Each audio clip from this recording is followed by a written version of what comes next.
through it. Thank you very much to QBANK.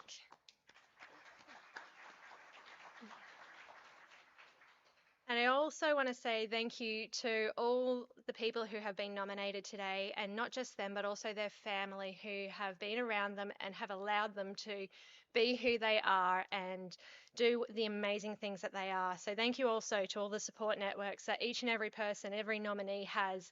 I know our jobs would be much more difficult if we didn't have those around them. So thank you to all family and friends as well, for everyone.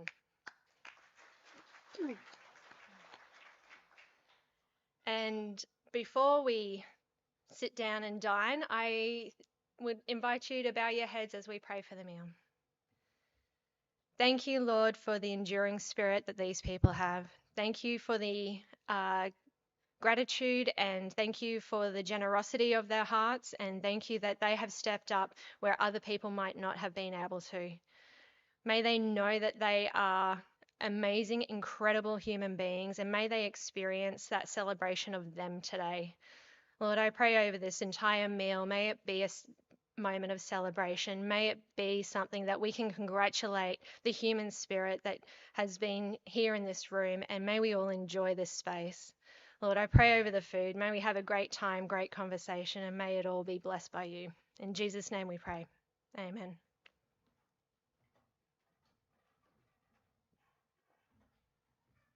Thank you, Chaplain Munn.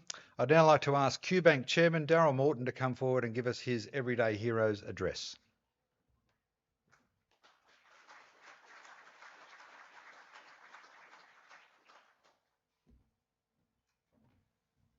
Good morning, everyone. I'd like to welcome you all here. You've travelled far, many of you, to be with us in Townsville today. Sorry.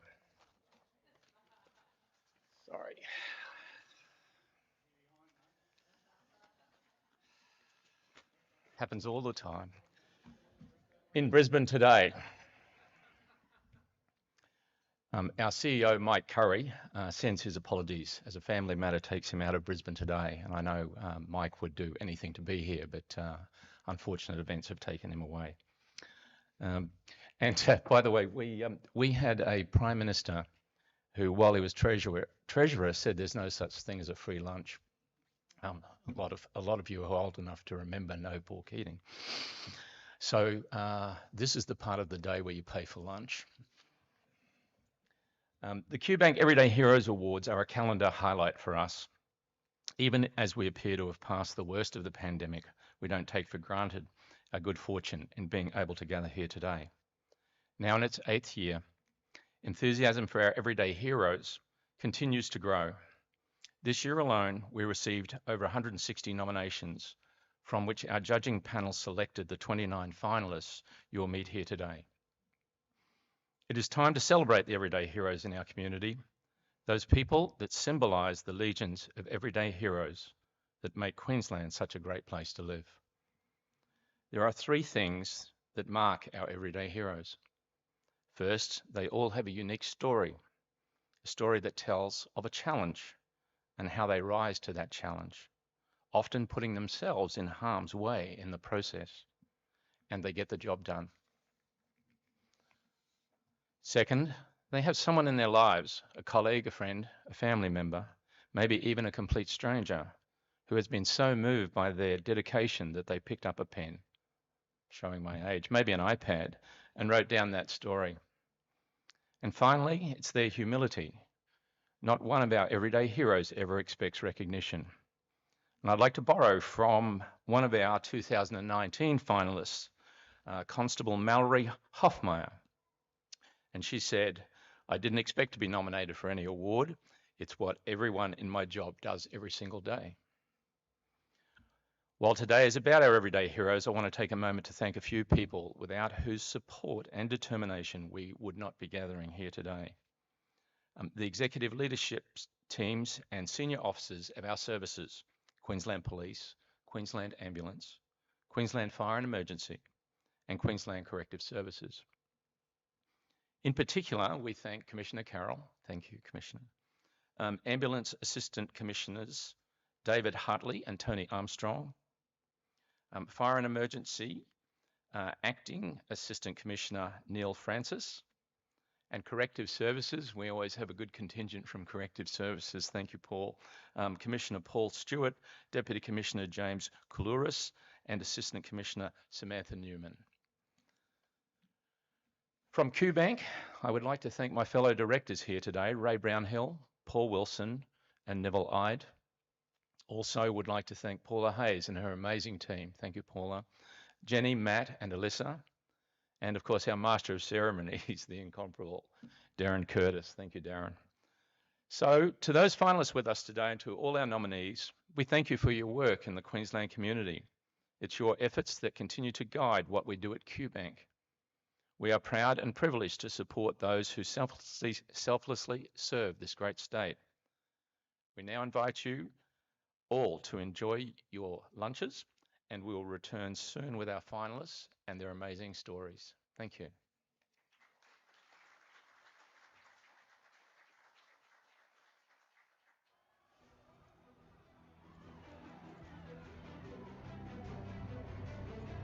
You head towards the things we're meant to run from. You're prepared for anything. You have to be. No single day is the same. You know firsthand that sometimes real life is more horrifying than fiction. A dying patient, but there was no one calling cut for these paramedics who were working around the clock to keep their patient alive. In the last couple of years, we've all been truly tested. From bushfires ravaging our great state, consuming floods, Slide over. That's it, buddy. Keep coming. Come on. Come on. to an unseen enemy so powerful it shut down the whole world. But even when the world shuts down, you rise up. Because it's your job, and the front line is your office. To our protectors, carers, healers, rescuers, defenders, you might not think you're a hero, but we do. This is our tribute to you. Thank you.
All right, ladies and gentlemen, we'll move on with the second part. This is the good part. This is where we start handing out all the nice awards and those little envelopes that have that magical little thing in it. It's called a check. It's nice. Well, today we celebrate the everyday heroes, as we mentioned, and we thank you all for being here, of course. And we're extremely proud of all the nominees that are here with us, but also there's some that couldn't get here. So they're watching with us online today, and they'll be acknowledged through the process as well. You're going to hear 29 finalist stories today. And they're people that protect, serve, heal, and look after our Queensland community, which is just wonderful. And the common thread you always seem to see is that they put other people first before themselves, which is amazing. And we hear so many times in the media that no one does that anymore, that care has left us, that people are so nasty and mean towards each other in so many facets of whether it's our day-to-day working arrangements or whether it's just in the community in general. Well, these Everyday Hero Awards and the stories that you hear reverse that trend, because we know it's actually really happening, that people still do care for each other. There are 6 award categories which underpin all of the values of the Everyday Hero Awards. As I mentioned, all the winners will receive a $1,000 cheque for themselves if they want to use it, and another cheque for $1,000 that they can donate towards their charity of choice. The awards are presented in 2 parts. We'll start off with the Achievement Award, the Dedication Award, and the Ownership Award. They'll then be followed by the Excellence Award, the Young Everyday Hero Award, and Working Together Award. And we'll have those just after, probably after we have our main meal. I'll ask all of the finalists to come up one at a time in no particular order initially. We'll tell them about their story. We'll reveal exactly what's happened to get them here onto the stage here today. And then we'll ask them when they've stepped up onto the stage, Paula Hayes from QBANK is going to present them with their individual trophy of acknowledgement, or I guess a certificate of acknowledgement that they've made the finals.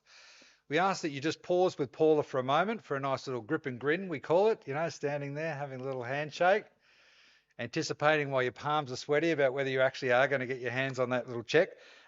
Stand there and just do that and pause for a moment and then step into here and we'll get you together for a big group photo. Okay, our first award is the QBANK Achievement Award, and this award acknowledges and recognises a passionate individual who's delivered outstanding performance and high achievement in their workplace or community and has inspired and encouraged optimism, enjoyment and fun in those around them. Our very first finalist today for 2022 is Tony Rain from the Queensland Police Service.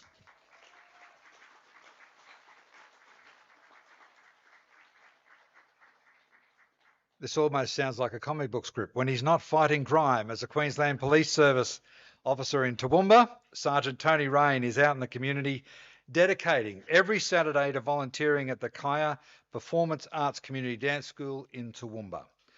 Tony, along with his wife Sheridan, wanted to bring dance and performing arts to those in the Darling Downs community who were from low socioeconomic backgrounds, were trying to escape DV situations, were in foster homes, or may not have had the means to be able to afford dance lessons. Tony and Sheridan have been hiring community spaces and dedicating every Saturday to host dance and martial arts classes for the local community, along with their team of volunteers of 6 dance teachers and 3 young aspiring dance teachers as well that are helping them out. Ladies and gentlemen, please welcome Tony Rain.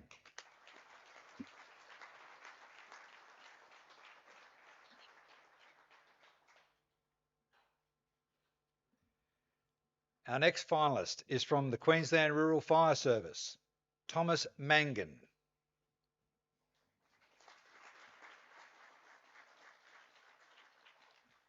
As floods were sweeping through Nanango and surrounds, the vehicle had become submerged and was swept away.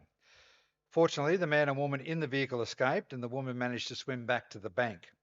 But her male counterpart was stranded, holding onto a tree in the middle of those gushing waters, and we've all seen pictures of just how volatile those waters can be.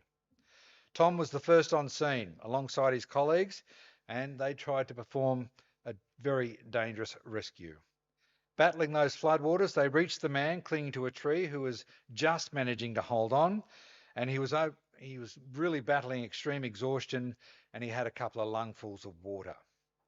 Of course, they realised that this was a time-critical situation and they had to act. They worked efficiently and effectively and managed to pull the man to safety, quite literally saving his life with just minutes to spare. Ladies and gentlemen, our next finalist, Thomas Mangan.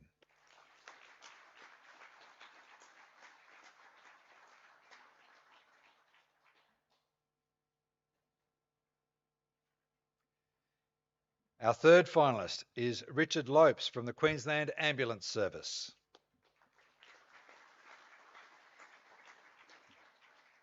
Over the last 16 years, emergency medical dispatcher and at times acting operations supervisor Richard Lopes has consistently striven to improve our operations centre's ethos and to foster positive cultural change within teams.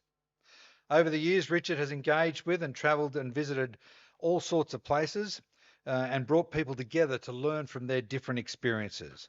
Often his actions go unnoticed, but they do make a large impressions on those around him.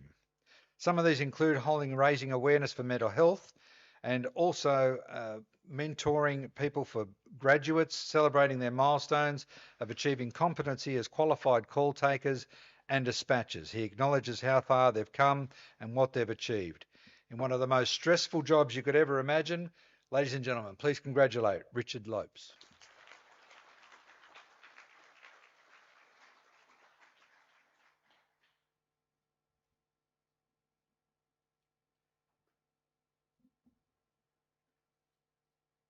Our fourth and final finalist in this category is also from the Queensland Police Service, Darren Randall.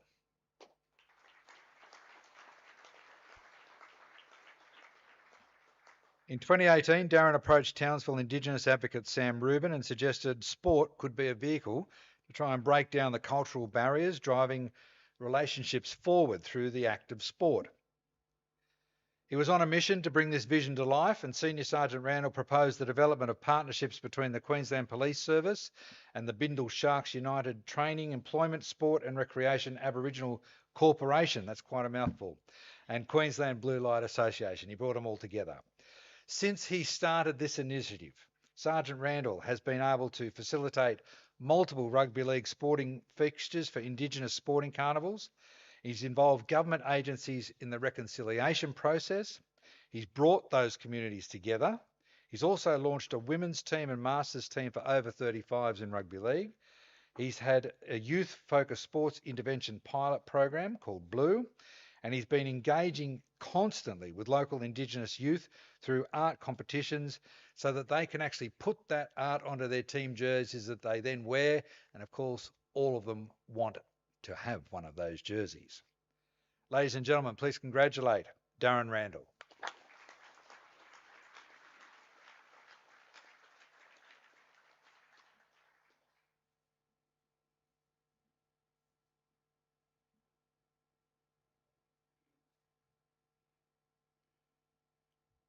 So many great stories, but there can only be one winner. And Paula Hayes will now present the winner of this category. The Achievement Award for 2022 for QBANK is Senior Sergeant Darren Randall / Acting Inspector.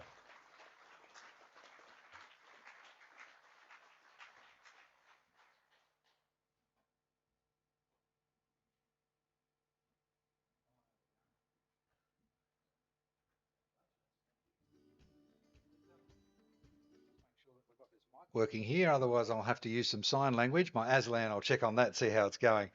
But Darren, for you, what does this award mean? Oh, look, I'm actually humbled to be here.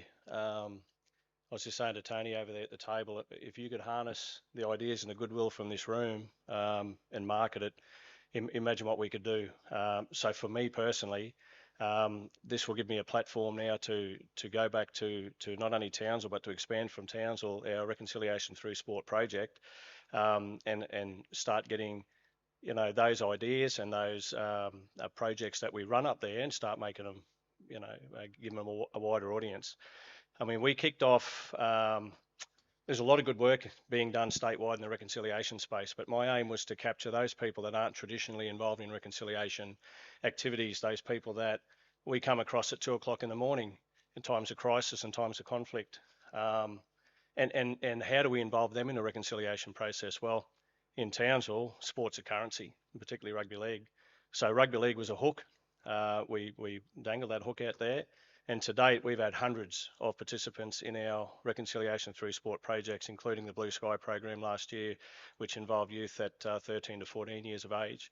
So what this means for me is, apart from the personal pride, and as I said, I'm humbled to be in such company to receive this, but to go back up there now with that platform and to drive the program to a wider audience than what we currently have. And whilst ever there's an opportunity for us as first responders to have heat and conflict taken out of our interactions with the Indigenous community, whilst ever there's a chance that we can do that, and you know, we can keep our safety and our harmony enhanced, then I'll keep doing this. Just quickly, in reality, how do you convert the things that you're doing on the sporting field in reality for you when you go out to those jobs, as you mentioned, at 2 o'clock in the morning? How does that develop and manifest into something that's been beneficial? Do you suddenly say, that's that kid I know from football or something like that? Does it translate immediately to that and you've got an open dialogue? Absolutely. As recently as 2 weeks ago, we did our last football match in the All Blacks Carnival in Townsville. One of the young people, everyone's young compared to me, but one of the young people from my team that played worked a 2 to 10 shift that night. He was called to a very, very hostile party at one of our suburbs. And he walked in, and look, everybody in the room that's been to those incidents know how volatile they can be and how they can turn on a dime. And you know, tensions are heightened. And he was recognised by 3 or 4 people at that party from having been one of the coppers that played in the match. He said within about 30 seconds he'd been hugged 10 times. Their hands were shaken. They turned the music off. They apologised. No arrests, no injuries, no assaults, no conflict, and everybody parted from that incident as a direct consequence of his involvement in that reconciliation activity. So it's hard to quantify, but that's an example. Again, something that you wouldn't see written in a textbook, you wouldn't see in a university course. That is just something that's happening direct and has connotations straight away. So fantastic. Congratulations, mate. Go back to Townsville, enjoy the success that you've brought, and hopefully we'll hear more about this wonderful program that you're bringing together now. Thank you very much. And thank you to QBANK, and for everybody else in the room, as I said, humbled to be in your company. Keep up the good work. Thank you very much. Inspector Darren Randall. Again, proving sport, what a wonderful currency it is and how it can have real lasting impacts. And you think everybody that may have been at that party that officer attended, none of them got locked up that night. They all went home. They all slept in their own beds. They all had another great day because of that interaction with that police officer. Folks, thank you very much and congratulations to all of our finalists here today.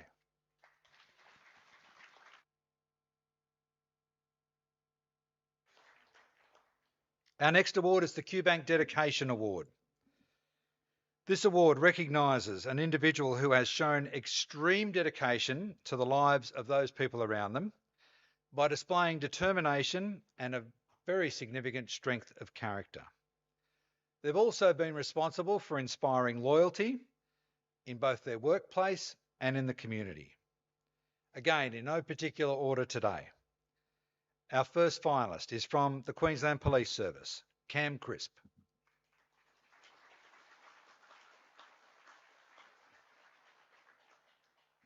This is very interesting because you don't nominate for these awards yourself. Other people have to see the work you do and nominate you for it. Cam Crisp had 10 separate nominations from people around in his community who believe the work that he is doing through the PCYC at Toowoomba is absolutely outstanding. Congratulations on that alone, Cam. He started at the PCYC at Toowoomba with 4 staff and has now turned it into a business that provides childcare services, markets, sport and recreation, Indigenous sport and recreation, and crime prevention programs. The programs that he's been involved with have changed countless lives, which is obvious, and he's created an environment where the success will continue to impact the community for many years into the future. He's been involved with PCYC for over 17 years and has made all sorts of changes along the way to try and benefit his local community and initiate crime prevention initiatives. He's particularly proud of the Restart program, Breaking the Cycle, and the Oki Youth Connect program. He's committed to working with youth and the community to make Toowoomba a safe and inclusive community. Ladies and gentlemen, Cam Crisp.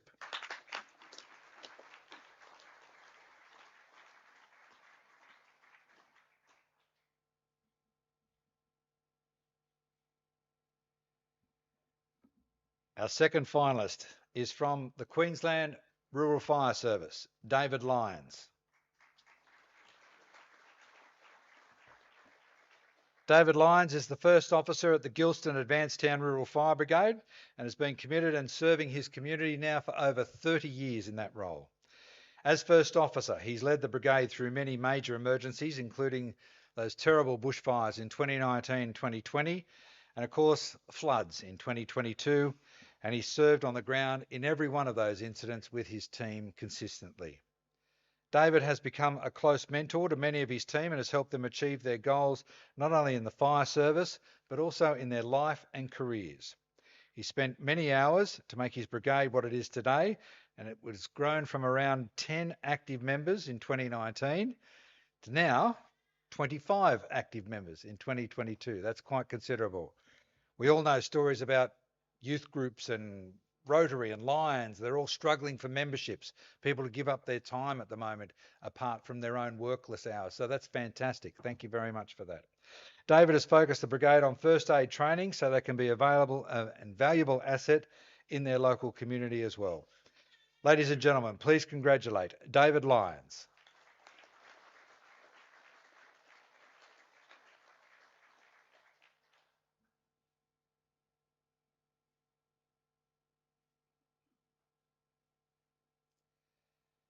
Unfortunately, our third finalist cannot be with us today, but I believe they are watching online. So hello those online watching, and hopefully Andrew Clark from the Queensland Fire and Emergency Services is one of those people watching here today. Andrew's one of the leaders in the Bow Desert community and has been rallying for a PCYC for many years in an effort as an option to try and help some youth issues that they've had in the area. Through the Bow Desert Fire and Rescue Station, they've submitted an application to host the 25th PCYC Emergency Services Cadet Unit.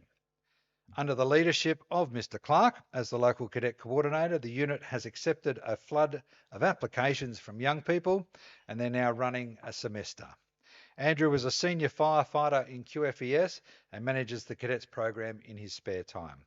A development of skills and exercises designed for 12 to 17-year-olds who are interested in pursuing a career in the emergency services and becoming frontline responders. Ladies and gentlemen, please congratulate Andrew Clark.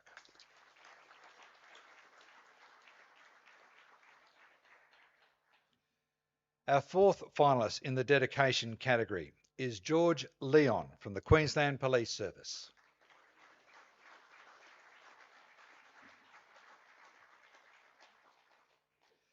This trailblazer is affectionately known as Uncle George, and he's one of our police liaison officers up in Mount Isa. He goes above and beyond the call of duty to support school students, troubled youth, and people that are making troubled choices in their lives. He tries to clear the path and clear the air for them to make better choices. He's adored by children all over, I'm told, and was appointed as a youth engagement officer after his passion for children was noticed by his colleagues. Mount Isa has 8 primary schools just within the city limits, and George visits all of them frequently. He's experienced many different moments, and he calls them breakthrough moments over the years. But one of them is that he gets around about 200 hugs a day when he walks into those different schools. And it's something that's spontaneous. The kids don't even think about it.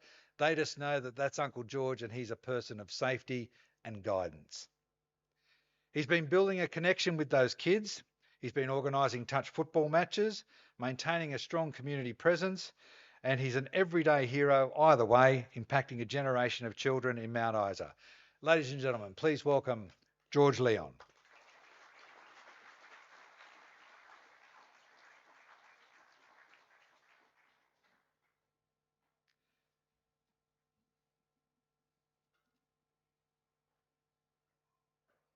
And the QBANK Dedication Award recipient for 2022 is George Leon.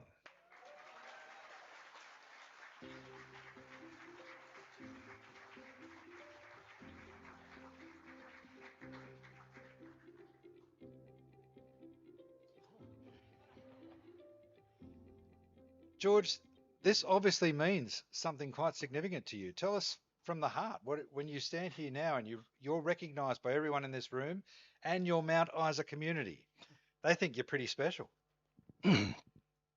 Sorry. Yeah. This is it's emotional.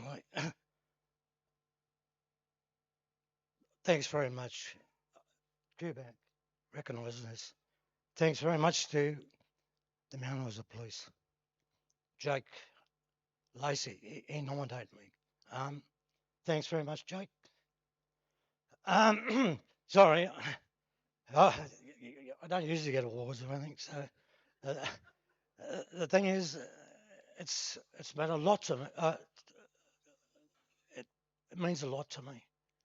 I work 24/7. I work from the heart. I give tough love. Every kid in school, everybody, I give tough love to, no matter what. I give the discipline that's been taken away from the parents, and I give it by voice. And I need that extra. I need extra support, and I'm trying to teach younger people that we need to discipline by voice. You can discipline people by voice, but you've got to show that when you talk to someone, you're talking the truth and be honest what you're talking about. Kids, all the kids, they know if you're genuine. I've got a kindergarten group watching me today. Hello, Happy Valley Kindy. Anyway, and they're 2 or 3 year old kids, and they see me up the street out of uniform in my own car, and they still know me. They're only 2 and 3 years old. Like I say, there's 8 schools, 10 schools actually. I deal with some of the senior schools. I usually let them go after a certain age because they've made it. But the biggest thing is starting them, and we've got to start from kindergarten prep. They're the ones that I concentrate on and make sure that they're comfortable in the schools when they go to school. Everybody, all the principals are down here this week celebrating, doing a meeting. I know they're watching today. I know all those principals. I could walk in any school, do what I like, go to any classroom, talk to anybody. That's the rapport I've got through the schools. And mediations, football, stickers. I get in trouble giving too many stickers out. But thanks very much to QBank, and thanks very much to the Mount Isa Police, because without a lot of those blokes up there, good blokes, every one of those officers up there that have supported me, they let me do what I like. They know I can handle myself. I work by myself, and they support me what I do. And like I said, it's a very two-whole day. Thanks very much. George, just before you go, you mentioned there that you're providing the discipline that is missing in so many of these young lives.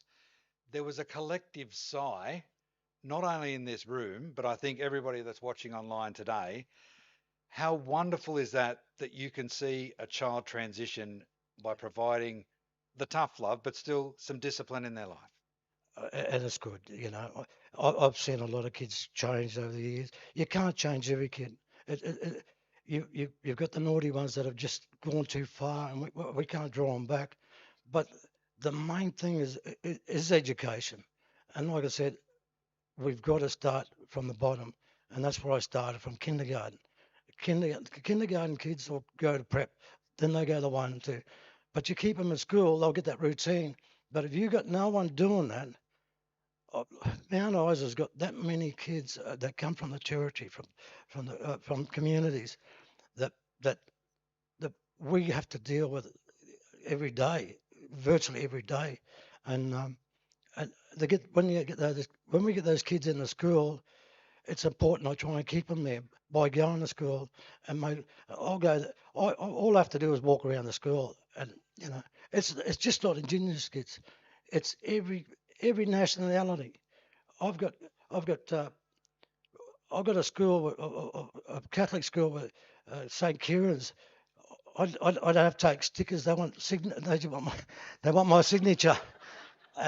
You know, and that makes my job, why I do this job, so important. That these kids are happy with me. And that's why I've been nominated, because the kids are, they're happy. They support me. They made this. They make this easy for me if they support me. Beautiful. Thank you, Uncle George. Boy, has he got something to show at Show and Tell this week. Congratulations, George. You'll be handing out more autographs. You'll be able to sign your individual programs today before you leave, if you like. You can put it on eBay. It's a big seller in the territory. And up around Mount Isa, you'll be able to collect those. But also, I think Daryl Morton, you might be able to give him a box of stickers to take home or something like that. A couple of QBANK stickers to be able to help the love go through the Mount Isa community. Congratulations, Uncle George.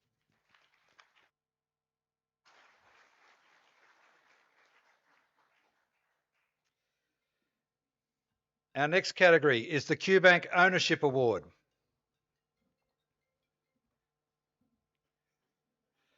This award recognises an individual who's demonstrated empowerment and integrity in their workplace, but also in their community. They've taken ownership of a very difficult situation and come out the other side.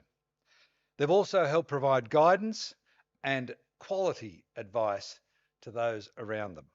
A bit of what Uncle George says, a bit of tough love sometimes.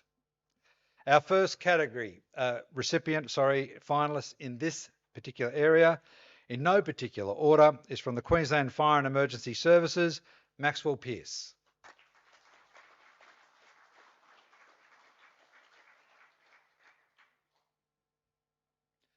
Maxwell is the first officer of North Delaney Rural Fire Brigade. Maxwell Pearce has been a pillar of the community, serving in the Queensland Fire and Emergency Services now for over 42 years. His impact in the community has been nothing short of heroic, and that's from people that write in about you, mate. Congratulations. You've dedicated countless hours and put the safety of others above yourself time after time, and answered the call of duty whenever it's been required. There's been everything from long-haul fire operations that run for multiple days, and you've protected countless homes and the Australian countryside, helping those impacted by floods, but also the favourite part of the job, we've been told, is seeing the reaction of people's faces when you do something positive in their life. Ladies and gentlemen, Maxwell Pearce.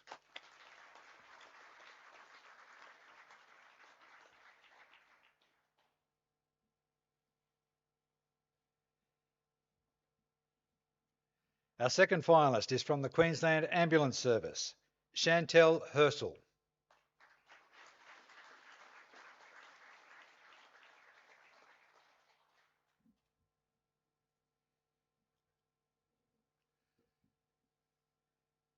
Well, Chantel joined, I believe, in the middle of the COVID-19 pandemic and took on a role as a dispatcher. On her second day in the job, a call came through that a 74-year-old man had fallen off the roof of their house.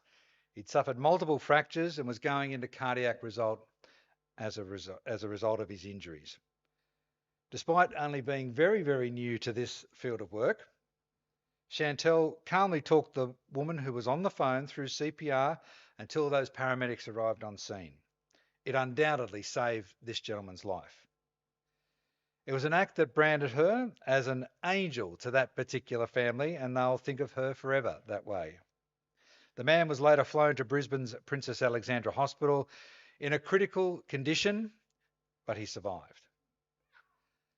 Chantel's ability to remain calm, follow her training, rely on her training in such a high-pressure situation was outstanding and recognised by her peers. That's why they've nominated her to be an everyday hero. Ladies and gentlemen, Chantel Hersel.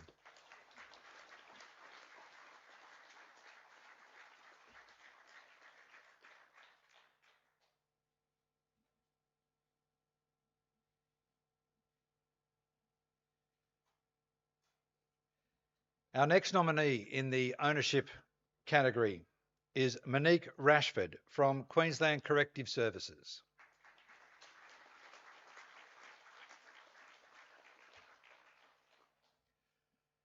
Monique has pioneered a women's group in Roma, connecting women with children completing their service for local community organisations such as Drug Arm, Lifeline, Stride, Aboriginal Legal Services and the QPS, the Women's Health Nurse and the Queensland Corrective Services, all collaborating together in one environment that aids women under supervision and providing them better support and life tools to help them overcome barriers living in rural and remote Queensland. Monique takes her work with these women further and is, I'm told, the glue for the women's group, facilitating group sessions twice a week. And every one of those sessions has an activity focused on developing skills for fostering pro-social relationships, creating resumes so they can get gainful employment, budgets and preparations for job interviews. The group encourages all women in the local area to come to a place of safety and empowers them to build support networks with the aim to reduce recidivism. Ladies and gentlemen, please congratulate Monique Rashford.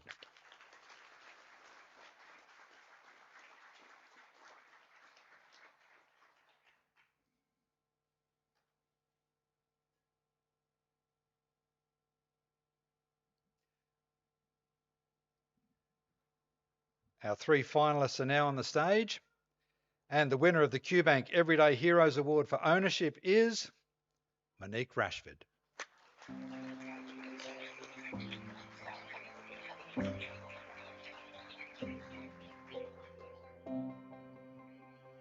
Congratulations, Monique. When we list all of those things that you're doing together, was it obvious to you that so many of those services needed to be combined, that they all needed to link together to actually achieve the one purpose? So, living in a rural and remote community, it's paramount to work closely with your community services because there's no point battling against each other. And part of QCS vision is always looking for opportunity to work with others to achieve our goals and innovate the way that we deliver our service to the best of our abilities. For you, what will this award mean in terms of acknowledgement? I know you're not out there selling yourself, so to speak, or trying to promote what exactly you're doing or promote yourself. It's more the service. So when you walk away now, what does this award mean for you to know what you've done? This award means to me that QBank and the broader community can recognise that some of the more vulnerable people in our community are women, and we really do need to look at different ways that we approach situations and approach their needs to build them up, because to build up everyone brings forward more strength and more positivity in our communities, big or small. In there, it mentions that you do simple things like teaching them to get ready for job interviews, teaching them how to budget. How important are all of those little things when they come together to give someone a happy and safe and secure environment?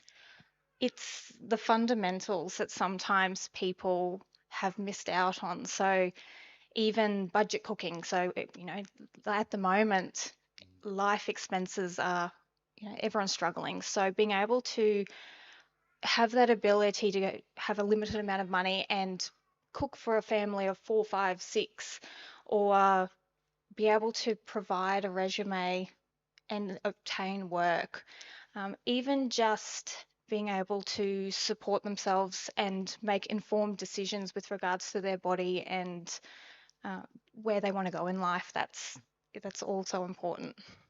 Monique, thank you very much for being our QBank Award recipient today. Congratulations, and I hope this hangs in a very special place for you back out there in Roma. Thank you very much.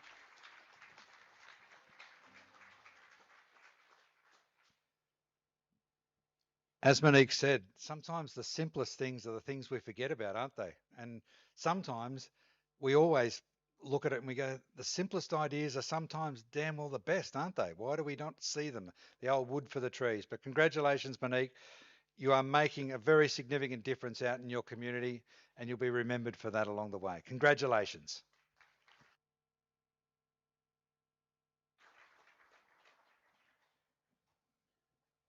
Okay, we're going to have a short break now and your main meals will be delivered. But as Daryl said, there is a fee for coming along for a free feed. And that's for the QPS members. All of you, if you could please come up onto the stage. Your commissioner would like to have a photograph with you. So you're bound to be on Twitter and Instagram and Facebook this afternoon. So all the QPS finalists, whether you're in uniform or not, if you could please make your way to the stage. And while we're talking about photos, I would ask that all of the award winners today, when the whole event is over, if you could just hang around for a little bit, because we want to make sure we capture some very clear and nice photos of you. So if you could just wait around for a few minutes at the conclusion of today's event.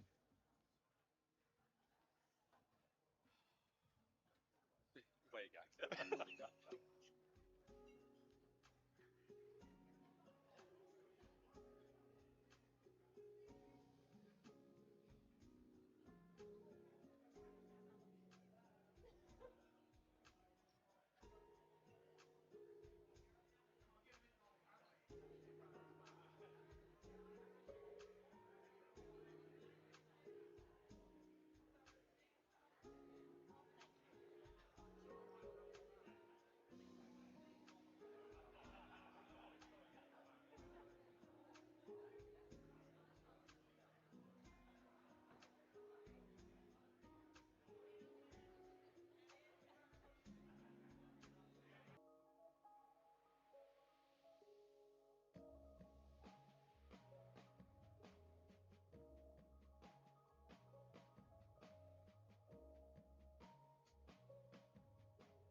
Welcome back, ladies and gentlemen. Just as you're finishing up your meals, I'll just give you a little bit of background about QBank. It started in 1964 and has grown to include now every emergency service and, of course, our corrections service as well. They provide flexible banking because they know how flexible your work environment can be.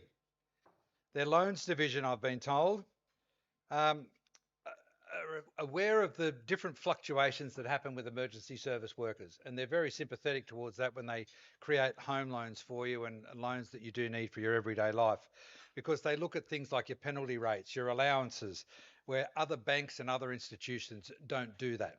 So QBank is very flexible in that regard, so you're able to rely on them, that they actually understand what our emergency services actually need so that they can provide what they need to for their families. And of course, that facility is now available to not only you as the frontline staff, but also your families as well. So if you are thinking about a banking option, consider QBank. Recently, Tony Ross was telling me that with all the uncertainty with the changes of interest rates at the moment, that QBank is actually encouraging members to come forward, challenge them as to what they can do for them with their home loan. And they said, ultimately, it'd be great if you come and do the business with us, but if you don't, we don't necessarily mind so much, because you can take it back to your original provider and make those people do the hard work and better it, because the ultimate goal here by QBank is to provide a better environment for you as the frontline personnel. So by all means, reach out to them, see what you can do at the moment with all these damn rates changing so fluently at the moment. Who would have predicted 6 in 6? So yeah, reach out to QBank, see what you can do the best deal for yourselves.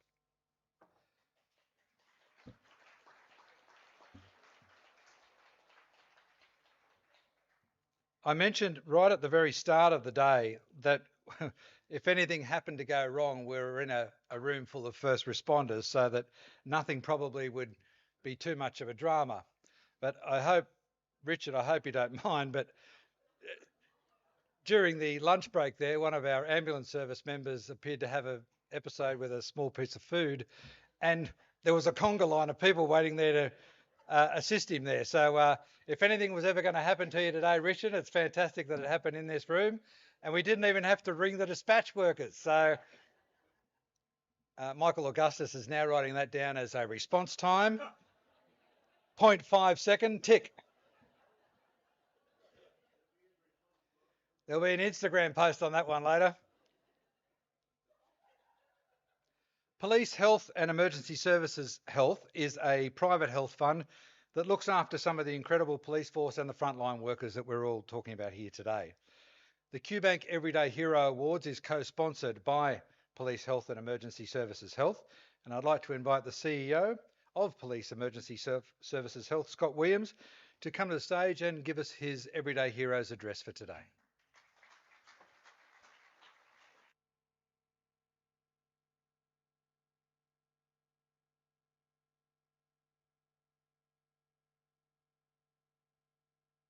Thank you. You'll be pleased to know I'm not doing a sales pitch today. I don't know about the rest of you, but it's really hard to hear those stories and not get a little bit choked up. Hence why I haven't touched the wine, because I think I'd be a blubbery mess by the end of the event today. I'd like to start by congratulating everyone nominated for award here today, and also our winners so far. Today is really a tribute to all of you. Your strength and dedication in the face of unimaginable situations is an inspiration, and it's why we, Police Health and Emergency Health, are here. You all go above and beyond the call of duty to keep the community safe, and for that you are real Australian heroes. You put your bodies, your lives, and your all on the line. You always have our back, and that's why we'd like to have yours. Police Health and Emergency Services Health are proud supporters of the QBANK Everyday Hero Awards. And I think Queensland's leading the way in this, because I'm not sure there's anything like this in any other state. With what you face every day, your greatest armour is your health and your well-being. And we exist solely to protect that. Through every long shift, every emergency, every confrontation, and every win. Through to the next day, the next shift, and the next emergency. You will always need and completely deserve unique healthcare, and that's our commitment to you. As you support communities through their biggest crises, we are here for whatever work and life throws at you and your family, and when you need us most. So congratulations again to today's winners and nominees. You are the inspiration. You're probably the cause of a few tears in the corners of eyes, and the reason for all of us at Police and Emergency Services Health do what we do. So I wish you all of you and your families good health and happiness, and the continued success of this important event where we can recognise our local heroes. Thank you.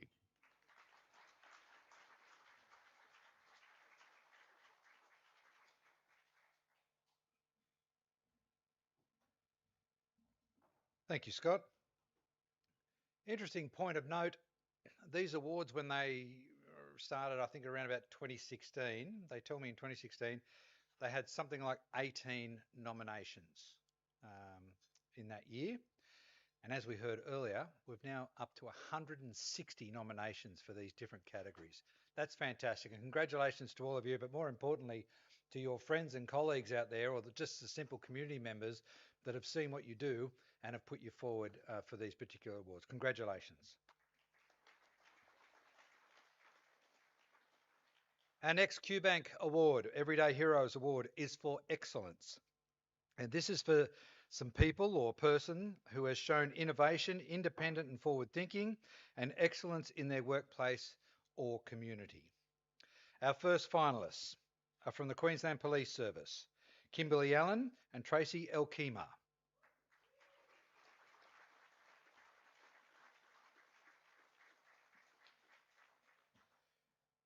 Kimberly and Tracy know that when victims of domestic and family violence are in a financially vulnerable position, they need to escape an unhealthy situation or an unsafe situation quickly. Quite often they just have to drop and run, and they leave the essentials behind. Kimberly and Tracy took it upon themselves to use their personal resources to provide DV dignity or crisis packs to women, children and men as well who are involved in community incidents.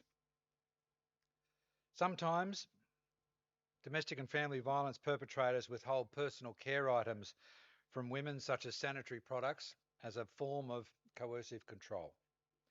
Kimberly and Tracy decided to gather some of their own personal care items. Then they looked around the house. They looked for other people. They spoke to friends. They got together and put it all together at the Gatton Police Station for victims, and then they take them out when they're actually needed. Each pack is individual in its own content. No two packs are the same. But basically, they include such essentials as a toothbrush, toothpaste, perhaps some deodorant, some shampoo, hair conditioner, some sanitary products, hand lotion, cotton buds, tissues, even maybe a face mask or eye mask to help you sleep.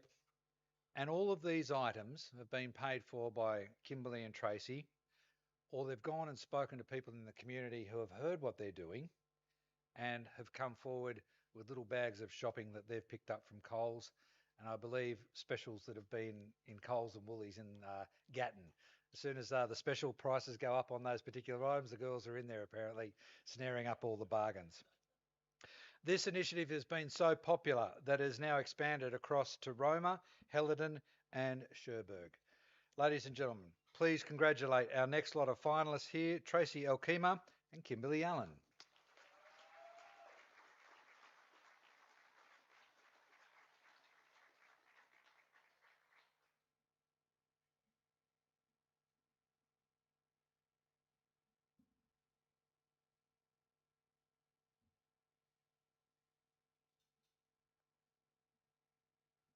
Our second finalist is from Queensland Health, Masako Gokita.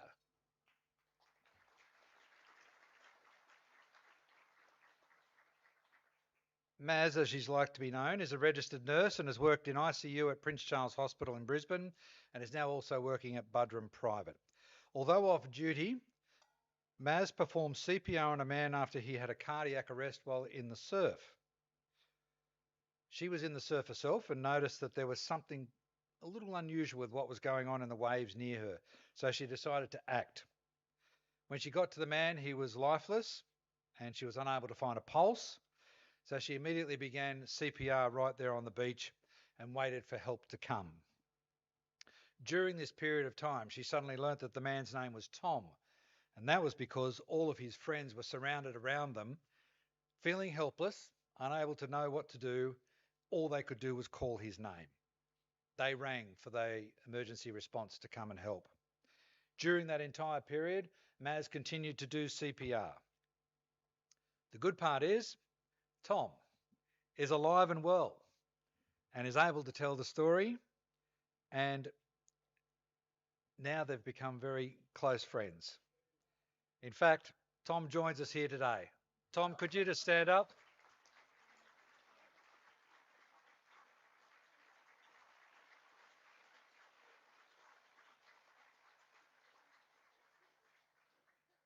You can see the connection. See the little wave? You two are bonded for life now. Congratulations. Ladies and gentlemen, please congratulate Masako Kakita.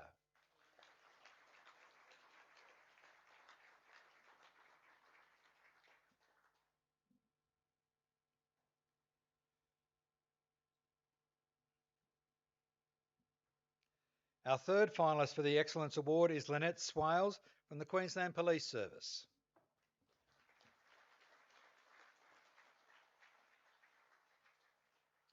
Senior Constable Lynette Swales and the Miles Police team took it upon themselves to swear in a 10-year-old by the name of Christopher Lowe into the police service. He wanted to be a cop for a day and to fulfil his dream of becoming a police officer because, as you can imagine, this young fella, Christopher, was doing it tough. He had a cancer, a very rare form of it.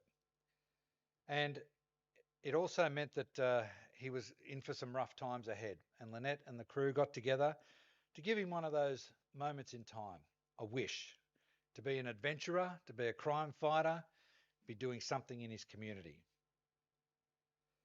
So they got together and they put together his dream and made sure it happened a reality.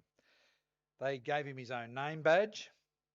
He was given a notice of appointment provided by our Commissioner, Katarina Carroll. He then went on to solve his very first crime.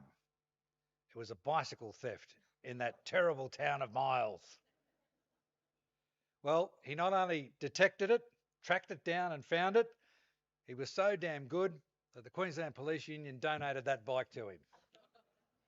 Ladies and gentlemen, please congratulate Lynette Swales.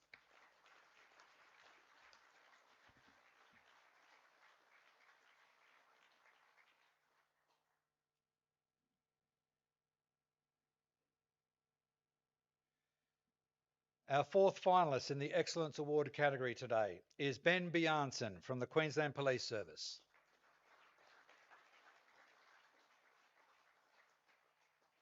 Senior Constable Ben Bjarnson from the Queensland Police Service is a fierce advocate for improving services for LGBTIQ plus victims of crime and domestic violence, and he joined the police service 12 years ago as a very proud gay man.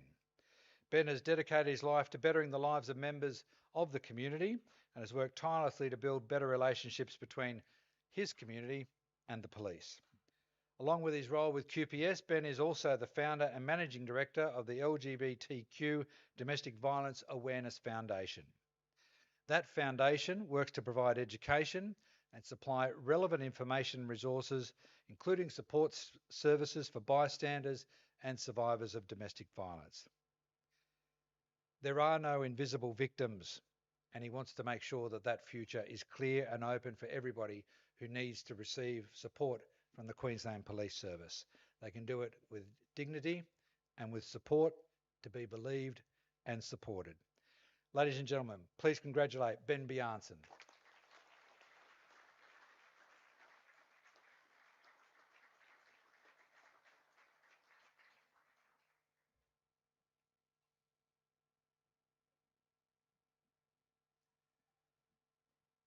Well, what an incredible array of people who all demonstrate the ethos of what this particular award is about and have shown incredible initiative. So this was incredibly hard, I'm told, but Paula, the winner for the QBank Everyday Heroes Award for Excellence this year in 2022 is Tracy Ilkma and Kimberly Allen.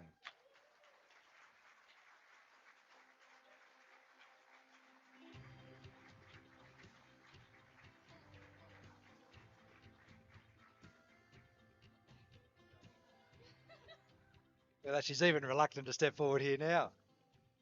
Kimberly, give us a bit of a snapshot. Those little packs, when you hand them out, you've probably got some people that are pretty stressed out and fairly emotional at the time.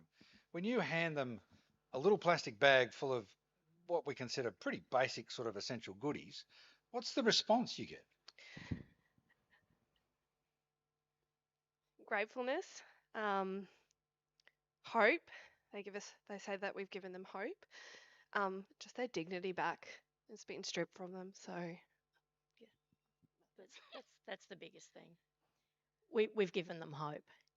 We've given them support and love, not only from ourselves but from QPS. Yeah. And I believe it's not just DV people that victims that you've reached out to as well. There's some people that have had the experience of losing everything in a fire in their own community in Gatton there, and you were able to help them as well. How did that happen? So we were called to a house fire, and the lady had literally moved everything in, and it was an electrical fault. She lost everything. We went to the next division and we gave her just a little pack, and she, as I said, she'd literally lost everything.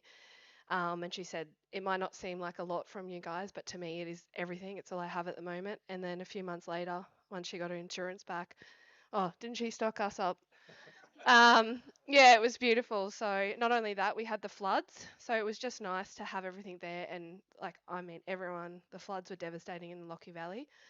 And we were able to take packs to everyone there. And they just said that it just made them feel a little bit human.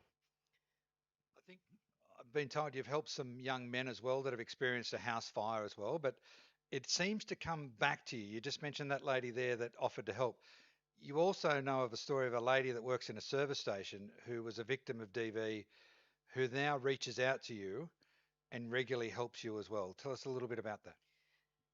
So she had spoken to someone at the service station, small town, and she had collected some stuff and came into us and just spoke to Tracy and I and said that she wished there was someone that listened to her many years ago, and help her get out, because the first 48 can be the most dangerous. And you don't want to know someone's going back to brush their teeth because they have furry teeth just to help them out. And she regularly drops in stuff for us, and it's really nice. So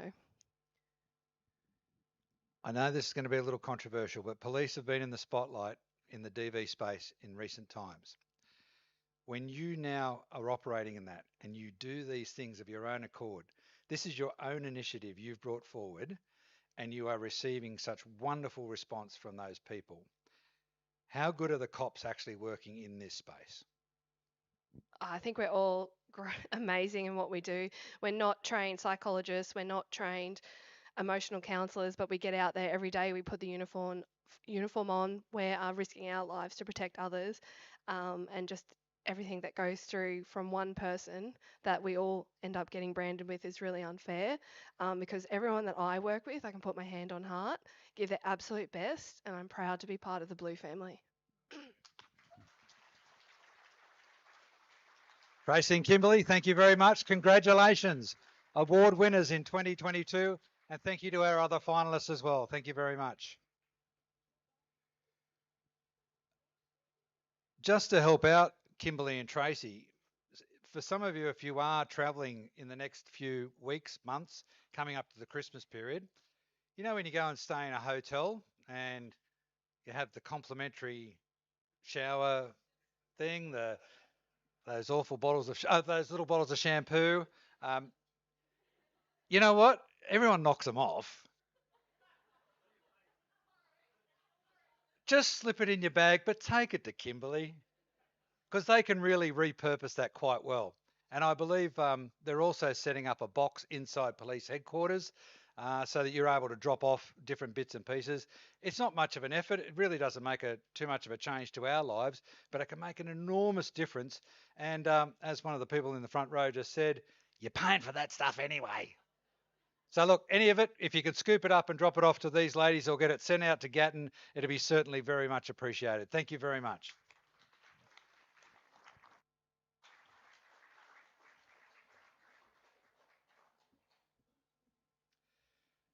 Our next award is the QBANK Young Everyday Heroes Award.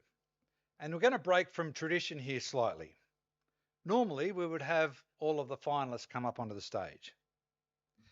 But this year, there is only one finalist because this young person was so outstanding, they are a clear winner.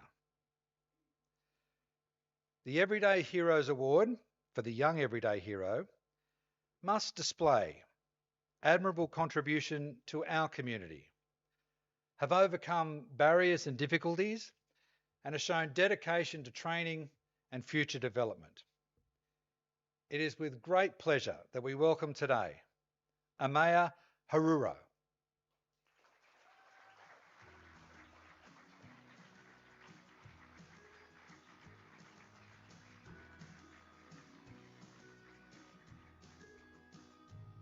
Amaya is a Year 12 student and aspires to become a diplomat and work for the United Nations. She's already worked for a variety of projects and campaigns. Now, I can't list them all because I've only got 30 pages in this book, but I'll give you a little highlight session. She's a young advocate for the Queensland Family and Child Commission and represents young people from diverse backgrounds. She's a representative of the Queensland Women and Non-Binary People through her position in the Federal Young Women's Advisory Group, and she's also on a subgroup of the Equal Rights Alliance. She's a member of the Student Voice Network, a national group of passionate students who work on practical projects at a local, state and federal level to enact change. Amaya is trained by Bravehearts to identify signs of abuse and to work with the victims and survivors. She's an ambassador with Green Fox Studio, a social enterprise delivering training to current and former inmates. Amaya's notable achievements include being a national finalist for the United Nations Youth Evatt Trophy, a finalist for the ABC Community Cohesion Award. She's also been listed as one of the most influential school students in Queensland. She's a Community Leadership Award winner from the Brisbane City Council and a 4-time state and national finalist for the UN Youth Voice Competition. Amelia, do you happen to play an instrument or anything like that? Or Amaya, that's a pretty damn full schedule. Ladies and gentlemen, please commend Amaya Haruja for the Young Everyday Hero Award winner.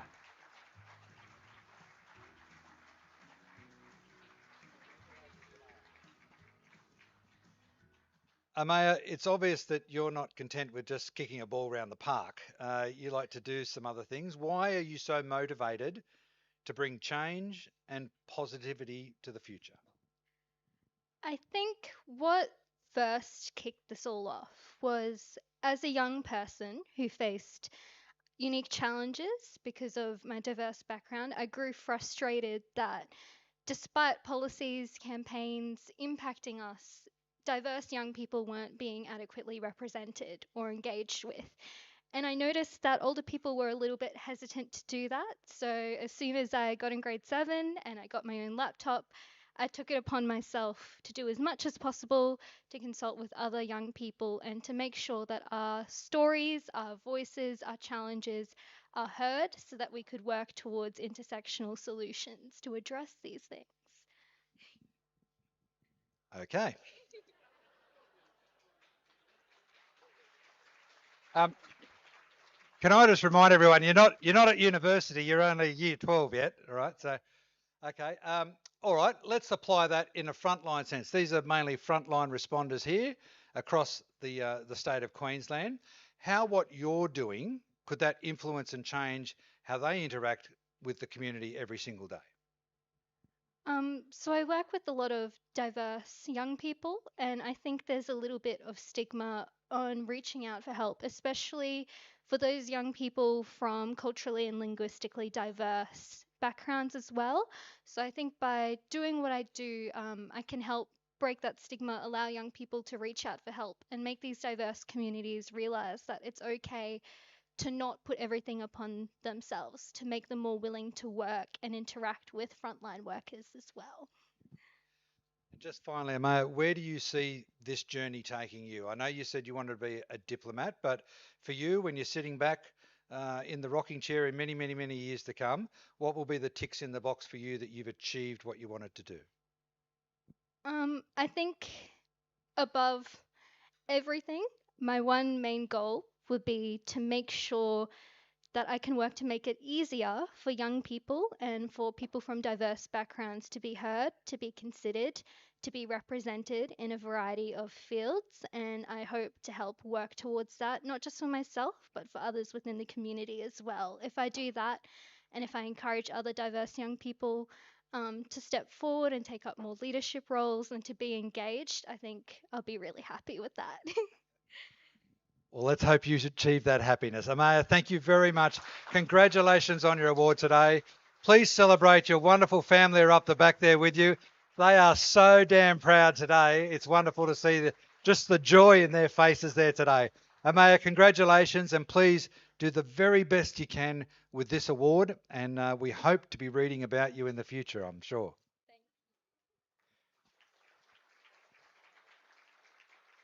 We must also congratulate QBANK because this year they also upgraded that particular award, and Amaya, like every other award winner here today, will receive the $1,000 for herself and $1,000 that she can apply to a charity as well. So congratulations to the board of QBANK for putting that forward.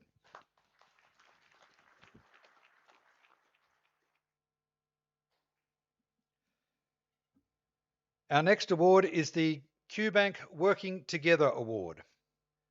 The parameters for this particular award, that there must be demonstrated and encouraged outstanding teamwork involving trust, fairness, respect, diversity in the workplace and in the community. Our first group of finalists today are from the Queensland Police Service. Our two police heroes, Ellen Marr and Darren Adams.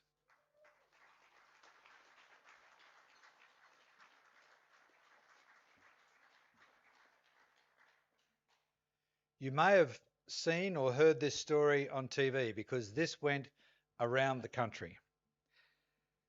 Ellen and Darren were on a patrol in Kingaroy and they identified a vehicle that was travelling towards them in a rather erratic manner. as that vehicle passed them, now they only had a glimpse of time, they realised that that driver was probably suffering a medical episode. The officers were left with no other choice but to position their police vehicle in front of that car, and they implemented what we call in the police a controlled collision. They stopped it. The driver had suffered a stroke and, in all likelihood, would have probably died without immediate medical assistance.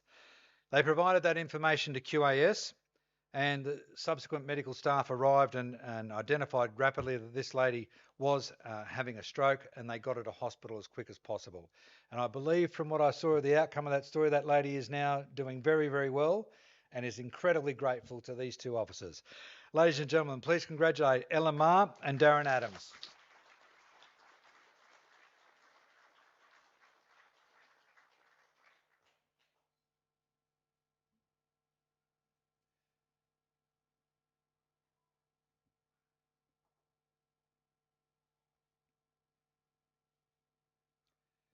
Our second group of finalists are also from the Queensland Police Service.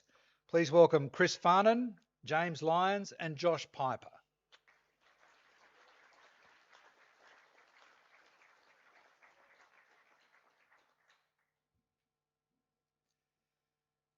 These three gents were already at the scene of a fatal accident. There'd been very heavy rain, and it also meant that the Cunningham Highway had been closed due to floodwaters. They received an urgent call over the radio that a vehicle had been washed off one of those flooded roads and had become wedged against a tree, and there was a passenger clinging to the passenger side door, and there was also possibly another person inside that vehicle and 3 dogs. James and Chris proceeded to walk out 100 metres through the floodwaters, and they retrieved the first man. James escorted him to safety, and Chris stayed with the other man who was still inside that flooded vehicle. James carried the second man to safety. They then returned to that vehicle and retrieved the dogs, which included a Kelpie, a Great Dane, and I think, was it 3 dogs? Big dog, little dog? There you go. So a big dog on the grow. So they retrieved all of them, got them back safely, and also prevented, and of course, some more future flood fatalities. Ladies and gentlemen, please congratulate Chris, James, and Josh.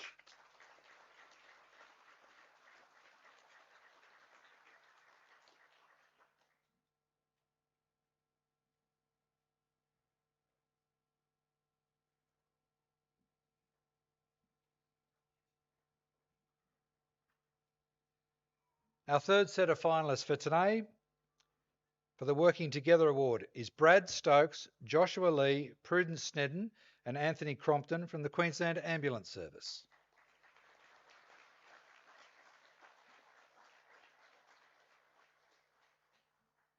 You've also seen this particular action on film only just about an hour ago or so. A patient went into a cardiac arrest multiple times on an international vessel. Officers had to be airlifted out onto that ship. However, the weather conditions made it too unsafe to airlift that patient back off the ship. So the team, including Brad Stokes, Joshua Lee, Prudence Snedden and Anthony Crompton, worked for over 17 hours overnight to keep that patient alive. There was a significant complication. There was a language barrier. They had incompatible and depleting resources over the 17 hours. The defib itself almost ran out of battery completely and couldn't be recharged. That exhausted the oxygen supply, and not only that, they were in bloody awful weather, and that literally contributed to a life or death situation.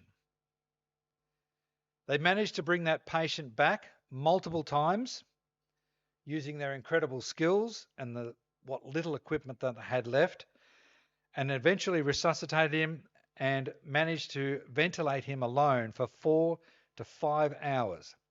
Against all odds, that patient survived. Ladies and gentlemen, Please congratulate Brad, Joshua, Prudence, and Anthony.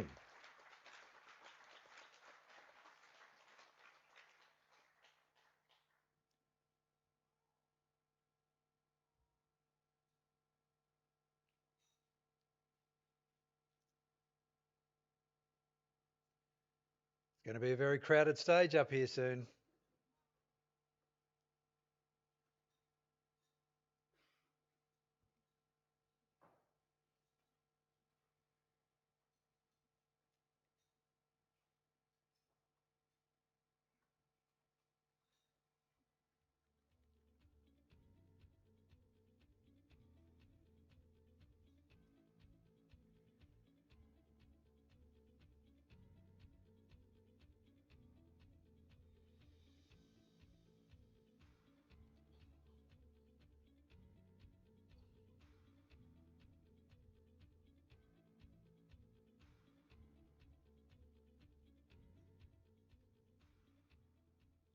Our last finalist group in the Working Together category are from the Queensland Police Service: Darren Tompkins, Mark Muddyman, and Murray Lyons.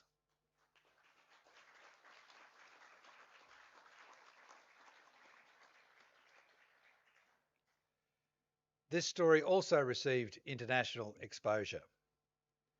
A 70-year-old solo sailor found himself in a terrible predicament with broken ribs, and he was on a yacht that was drifting, a 10-metre yacht that was drifting 90 nautical miles off the southeast coast for about 9 hours. He sent out a distress call, and he was around about Double Island Point, south of Kagari, which used to be known as Fraser Island. Senior Constable Murray Lyons, Senior Constable Mark Mitterman, Senior Constable Darren Tompkins dispatched from Mooloolaba in their police vessel. It took 15 hours just to reach the sailor. Now you imagine 15 hours in those heavy swells. They probably didn't enjoy a beautiful meal like we just had. Topping up and down in those swells for 15 hours is a feat in itself. They finally reached the solo yachtsman, retrieved him, took him back to Sunshine Coast University Hospital. He had significant chest and leg injuries, and he was in a stable condition by the time they got him there. Ladies and gentlemen, please congratulate our fourth group here today, Darren, Mark, and Murray.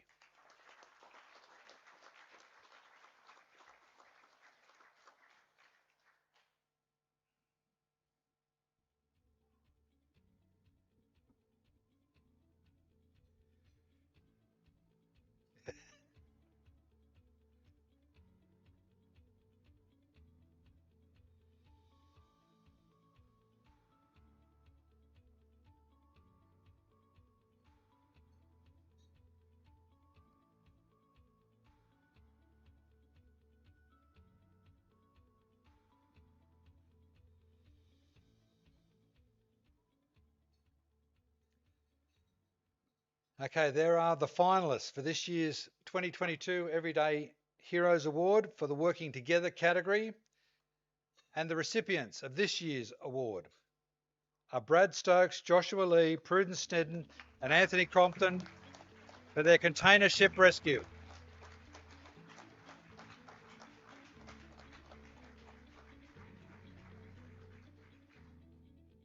Brad, we saw pictures of that rescue earlier in the little montage that they put together.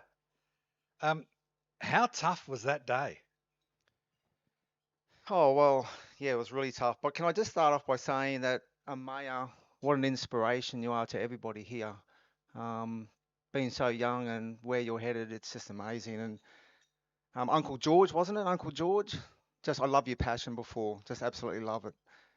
But yeah, that was certainly a challenging evening. It was many, many hours. It's sort of way outside our scope what we normally do. And you know, it's quite ironic that we're actually standing up here with the boys down the back there. They're actually the ones that we started this whole journey off with. They took us out to the vessel, and I guess taught us how to climb up the side of a boat without not having a clue what to do. So we got up there safely. We were greeted by a gravely unwell man, and I think, you know, like people talk about miracles, and there was certainly a miracle. That man's gone back to his own country and back to his family and back to the people that he loves. So it's dead set miracle. Brad, 17 hours you had to improvise. No one expects that you get sent out on the one job for 17 hours, so you do have a finite resource. When that all started to run out and there was nothing compatible within the boat, did you start having to think we might have to go the MacGyver option here and start developing things to keep this man alive? I guess in some ways we sort of initiated that on the way through. Prue spent a lot of time, myself and Josh were looking after the patient. Prue spent a lot of time on the phone with RSQ and speaking to all her hierarchy and whoever they are. I'm not even really sure. I was just doing what I had to do. And so she spent hours and hours just trying to work out how we negotiate this and how we best put this into place. And we did improvise, and there was things that we probably had to do that I'd probably never have to do again. I've been paramedic for 19 years and I've never experienced anything like that. But, you know, as I keep saying, it's a very humbling experience to be here in front of everybody. You know, like we may be the winners, but everybody up here on deck is a winner today and everyone out there is a winner. And, you know, talk about QBank and the Everyday Hero Awards. Well, QBank is what Queenslanders are, and it's great to be a Queenslander today, that's for sure. Brad, every frontline service is facing this at the moment. There's a recruitment dilemma. There are so many options for people to go to other careers. What would you say to people out there now that have not thought about the ambulance service, perhaps, who have not considered it in their career path? What could you draw or point them to that would say, this is something you should consider? Well, I think everybody that's in an emergency service or does the role that they're in, they're a member of a community. Like we live in the community, like the people that we attend, and you know, like I want to feel part of that community, and I want to feel part of that community, knowing that if something goes wrong to myself or my loved ones or my friends or whoever it is, that people are there that are trained that can come along and help them out. And you know, I thoroughly recommend to anyone. It's a field that, yes, we've hit some hard times in the last few years. The pandemic and everything else that's gone on has been quite challenging.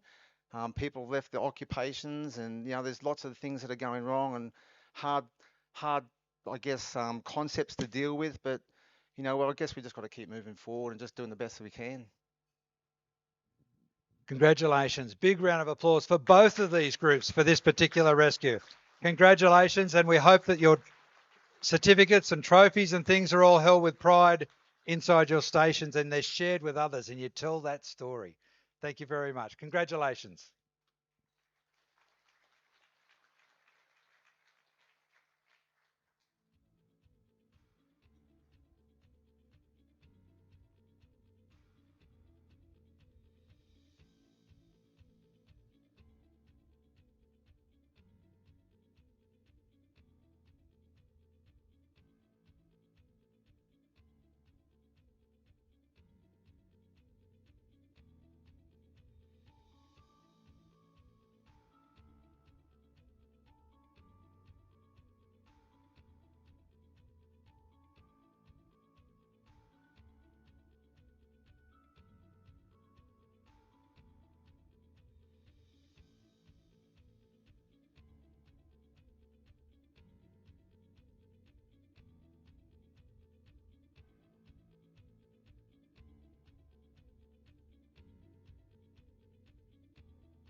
I think you'll agree that we've all heard some incredible stories today. Even just those last little couple there were just amazing, and they set the hairs on the back of the neck tingling.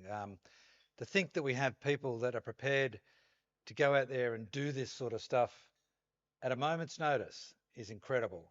Yes, it's their job, but then we've also heard from those that go well above and beyond. We are a great community because of what these people that have been acknowledged here today do for us. And you know what? The constant thing through all of them, even with Brad there, was the shrug of the shoulders.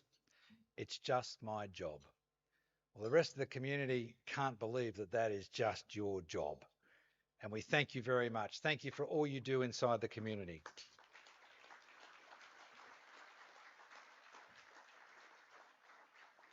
We'd like to acknowledge the Everyday Bank Hero Awards judging panel. What an incredible job you have had to do to try and sift through all of those particular nominations, over 160, as we said, and then to narrow them down just to a group of finalists is damn well hard enough. And then to try and pick a winner out of some of those is an even tougher skill. Thank you to Paula for presenting those awards today. We certainly do appreciate that. Those photos will live long in the memories of many of those people that have accepted those awards today and the nominations. On hearing these stories today, I'm reminded of some words that I recently heard where a person said, you may have enough money to buy a house, but it's not a home. You may have money to buy a clock, but it can't buy you time. You may have money to buy a doctor, but it doesn't buy you good health. You may have money to buy insurance, but it doesn't buy you safety. Kindness is free. Everyone here today has exhibited that, and for that, you are all our everyday heroes. Thank you very much. Drive safely on your way home, however you're getting home. Thanks for being here today in Brisbane for the QBANK Everyday Heroes Awards.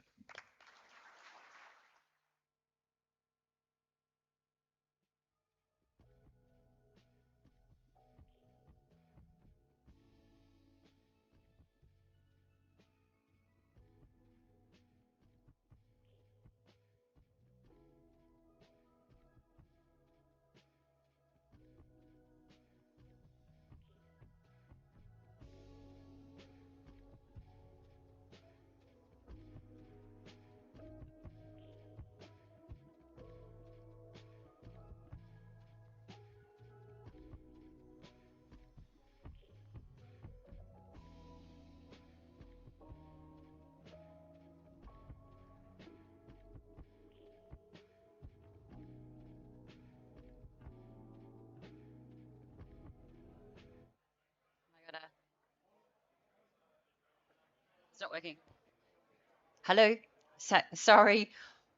One last ask of you, if we can, if we could please have all the winners up on stage for a group photo, that would be greatly appreciated before you all leave. And the flowers on the tables, if anybody would like to take them home, please do. They are a lovely arrangement and we'd hate to see them go to waste. So please take them home if you love them. Thanks.